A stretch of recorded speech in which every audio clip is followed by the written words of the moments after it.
Okay.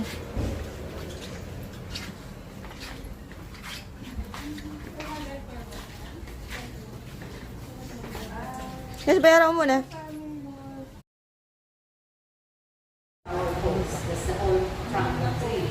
We are educated by upfront account to avoid flood. So yes, climate change. We were way ahead in preparation for climate change. The finishing nito is limestone. And ito naman yung escalera principal or the ladder. Meron ito 46 degrees and 16 steps. So yung pag-akyat dito is naka-sideways. Orot na tama lang yung bilang ng taas ko. By the way, 46 degrees po yung ladder kasi ito yung sinadya talaga nila daw, sabi nila, pahirapan muna yung mga kaaway nila bago paakyat yun. So let's go po. Mm-hmm. Nice. So ito naman yung sala mayor. So yung pinalitan lang dito sa bahay is yung ceiling. The original niyan is sa wali or amakan. Amakan. So nung typhoon luping po nasira yung ceiling, so that's why ito yung pinalit po sa ceiling. So the rest po, yung wall and floors, the original. The dark color is kamagong and the light color is mulabi.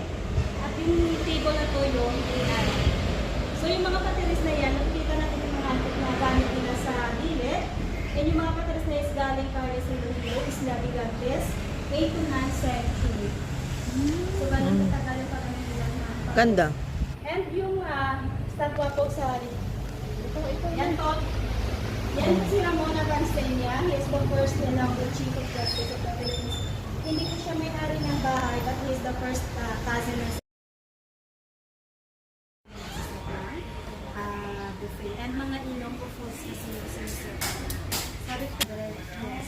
Perfect. So, and mga ilong po po, slowly po siya kaya mainit po yung siniserve po dito. So, by the way, ito naman po yung botella or the dining room. But this is not belong to circa 1860. Ano lang? Yes. Dinagdag lang. Hindi na siya kahoy. Ah, okay. So, noong American era naman ito. Ang ganda. Ito yung kapasitin po na sa house. At sa salamin, white.